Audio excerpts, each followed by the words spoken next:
Yeah, speaking. How are you doing, champ? It's Jim from. You kindly got back to me on the messenger. Oh, that's right. That's right. Have you got a boxing podcast? No. Time. It's. I remember you back in the day. I remember because it was a great era for the heavyweights in Britain. Yeah, I was talking about it yesterday. Someone about boxing. Back in the 90s, where I think that anyone in the top 10 or 20 could be a world champion today.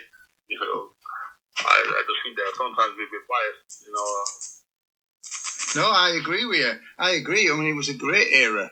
Obviously, there was you, Lennox, Gary Mason. There was an article I read about Gary Mason. What really tragic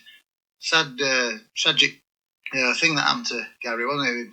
And he was knocked down off his bike. Yeah. There's a few guys. I mean, talking on England alone, right? You had guys like Lennox, the outstanding fighter. Yeah. Right. Then you got Frank Bruno, you had me, Mason, Otis, all guys who could handle themselves. Yeah. Handle themselves at a top level. Absolutely.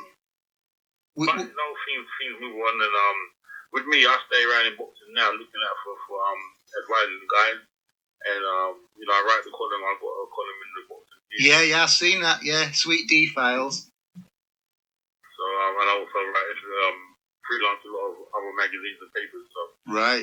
With me, it's about writing the reality and the truth, and not just to please people, but to write what's the truth, and sometimes the truth hurts.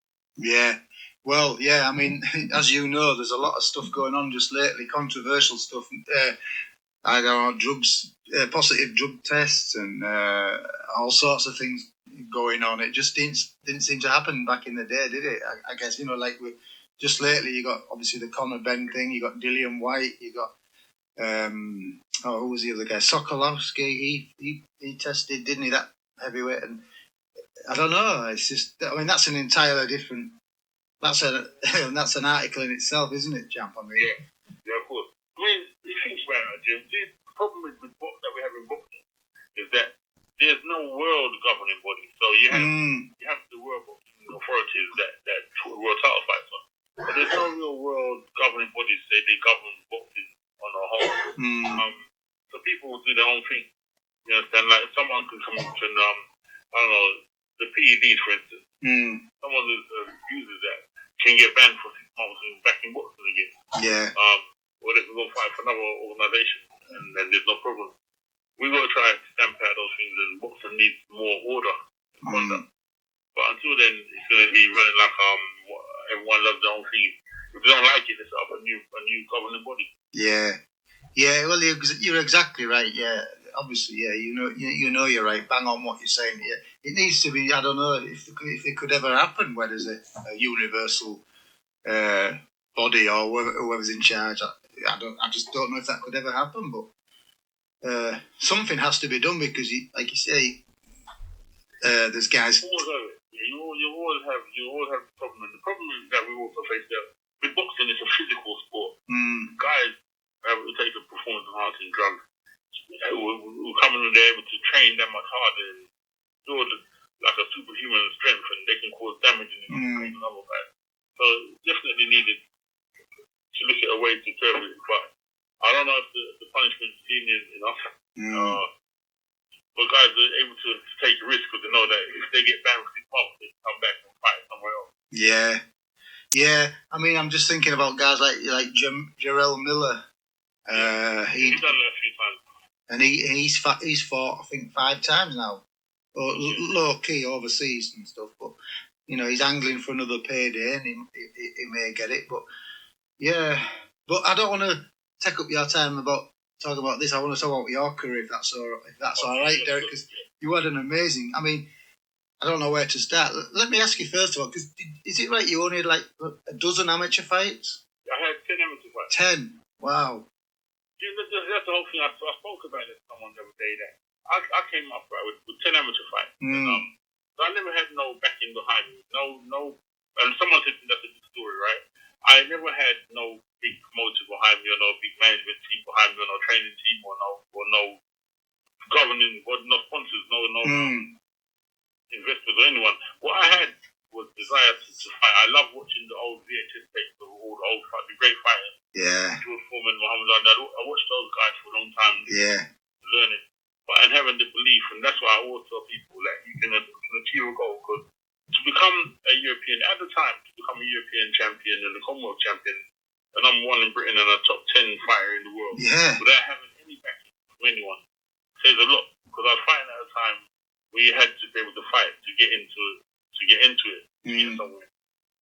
So oh, there's no doubt. I mean, like you say, when you put it like that, people don't really appreciate it, myself included. I guess because you look back and what you did there was an amazing thing, and in quite a quick period of time when you beat Hugh Roy Curry. Yeah. What was that, like your 15th fight, or am I? That was my 14th. Yeah, I mean that's people like Bruno and Mason had. Obviously, they had Terry Lawless and people. Yeah. Was it Mickey Duff? Did you ever work with Mickey Duff? In the end, after becoming a champion, then I started to get promoted by those guys. Yeah. But up until that point, I was just trying to get through. But Jim, the key is to have the belief and train. A little bit of luck and talent. But I always say to people that I came up without complaining that I had no motor behind me, no one pushing me. And to mix at that level, I think to myself that to come out of the game and be able to still communicate, correspond with people. People invite me to do talks now. I do a lot of motivational talks. Yeah, I've seen that. Yeah. I do a lot of talks, and that's what I'm heading to now. But, right. The whole thing is, I enjoyed my boxing career. I try not to get hurt. Would I do anything different? I don't think I would, because I wouldn't be the person I am if I was someone different. So my journey was my journey. Yeah. I give thanks that I've come out, because I see some of the guys that are around my time. I go to a lot of boxing association meetings, and I see some of the fighters that box around my time that look disheveled, hurt, or unable to correspond or talk, and I feel sorry, because a lot of times they were abused. People take advantage of boxing.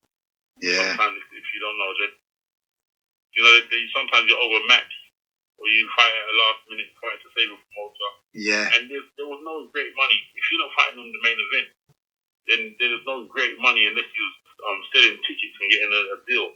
But those things were ticket deals wasn't really around at the time. So guys were just getting paid the money. It wasn't great. So I said to people, I broke that mold by becoming a champion and being able to demand what I wanted and get paid. Yeah, very much an independent figure, really, weren't you? I mean, like you say, you worked hard for everything you got. You never got any, nothing given to you. Let's put it that way. But I mean, a hell of a lot of names you fought as well in the pro ranks. Obviously, you say Lennox there. Obviously, was big. I remember when you burst, I think you might have been the first guy or the second guy to beat Jimmy Thunder, who was really like knocking everybody over. You took him to school, basically. That was a big win for you. And there's a lot of things. There's guys like that I fought and beaten. I took it on myself to the stage, but I had no one politicking for me. So when I went the distance with guys, the fight went to the other guy because I was the outside fighter coming into their territory. But I remember those fights. Some fights I know to myself. I even had a fight. Mississippi, knocking down the Volta. Oh, that was at that tournament thing where it was like. It had a 3-round fight. Yeah. Knocked the ball down twice, but he won. He got the decision. Yeah. That's right. Just crazy. Yeah. Yeah. So I think to myself, I look at that, right? I look at guys that I beat one guy. His eyes were closed, right, and he got the decision against me. And I said to myself, hold on a second. When I fought Bert Cooper looked like a mess, and the referee is about to stop the fight, and then he got the decision against me. So I said to myself, okay, I'm fighting in there. I'm an outsider coming from the UK fighting in America. But that happened, and I don't cry over it. I said, okay, that was life. I didn't understand the politics behind it. Is it? Sorry to cut you off there. Is it the famous thing that Ali said? What was his great quote? Basically, you've got to have the protection and the people that know the connections. And I know it sounds a cliche, but it's true, isn't it? You can be the best fighter in the world, but if you haven't got the people behind you looking out for you and various traps and if you don't have the right people behind you, then you're gonna struggle. Yeah. I think that I got breaks in pushing through. There wasn't much heavyweights that boxed and punched like myself. I based myself off of a guy that could box and punch. So if you could box and punch, then you had a chance of beating a lot of the big ponderous heavyweights. Yeah, I got through by that. Well, you could do both. I could never make up my mind back in the day, being I don't know, I guess a teenager watching you on the day. Back in the day, was it midweek sports special and things like that? Yeah. Is this guy a really slick boxer or is he a devastating puncher? Because you could do both, basically. That right hand, but then you could also, obviously, Sweet D, the nickname, no one could really hit you and you could befuddle guy. So were you maybe mixed up with two styles in a way? I always go to. I like the idea of boxing to entertain and punching stuff like that, but that's key for me. Yeah. But, it's always about I try to enjoy myself in there. So, yeah. What a show. I've got to ask you, how did you get hooked up with Angelo Dundee then? Because I know, did you decide, right, I'm going to America to get some more, I don't know, some more experience or what? Angelo, I've been trained in New York before. Right. Some years before. And I met Angelo. Angelo was always like talking to me and he liked my boxing. So he came on board. And I was right. Having him on board because he was like a psychologist. Yeah. Yeah, just pointing things out. What would you say? I mean, I know it's maybe a tough question. What was maybe the one best thing he taught you then? I mean, did he teach you a lot of stuff? What he did show was that you can win. You know what I mean? And he always told you to keep away. He always needs to be motivated. That's his key.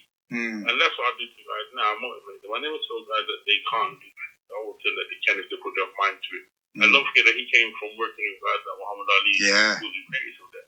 Yeah. So I think that's what I've taken away so much from just to be in his presence was to hear stories of how to overcome obstacles and challenges. Right. You know? And I know, obviously, famously at the time you sparred. I don't know how many rounds with Tyson, but I remember it made all the the newspapers at the time. Yeah. Didn't he have loads of respect for you? Could he never? In love me. He could never do it. He could never hurt you in the sparring. No, because it's all about strategy. Boxing, might never like guys who could jab or move, and that's what I could do. I could jab and move. So he tried to set me up with shots, but I was smart enough to know not to stay around to get tagged by him. Because Mike was strong and hard. He was the Iron Mike at the time. I wasn't going to take a chance to get. You know what happened, Jim? A lot of guys are beating up in sparring, and a lot of guys were injured in boxing. It happens through their hard battling sparring sessions that takes a lot out of it. Yeah. And my mind has never been to go and get into gym wars. But gym wars does ruin a lot of guys. That's what the fans never see, isn't it? That's what the people never see.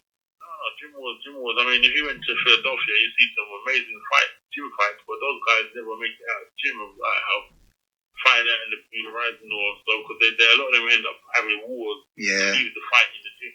Yeah. So it's always about being able to protect yourself, boxing and moving, protect your head. Yeah. And did you also spar like Cooney and Larry Holmes and? Yeah, everybody. The thing is, I didn't have a great amateur career because I only had the 10 fights, but I won the 9 of them. I got qualified in one. But what I did have is I went around to gyms and sparred and learned. I took it upon myself to spar with anyone and everyone so that I could learn the game, and that's what I think. Because I knew that I'd read the old Ring magazine and the KO magazine and yeah, I remember those. Yeah. Yeah, they travel around and spar with everyone. The great Larry Holmes, everyone, they spar with everyone to learn the game. And I think that I tried to adopt that into my program to learn and spar. So even over here, I went around and sparred Bruno and Fonso Banjo and everyone. I traveled around to make sure that I can, without having the fights under my belt in the amateurs, but to learn the game in the pros by sparring with everyone. Traveling across to the States and sparring with everyone. I traveled around New York, Philadelphia, Florida, traveling and sparring and getting fights. So it's like, if you think about it, right, I practice what I preach. I went out there to learn and to work with the guys to learn to become a champion, and it worked. Thankfully. Oh, I mean, it's amazing. I mean, it's what's the word I'm looking for? It's such an eventful career. Yeah. Amateur, behind the scenes, not amateur, but I mean behind the scenes and then pro level. I mean, what was it like? I mean, Larry Holmes. I mean, what did he think of your jab? Because Larry Holmes. Look, I saw Larry Holmes at that tournament in Mississippi. Right. Where he came out with me because after the fight he loved my jab. Yeah.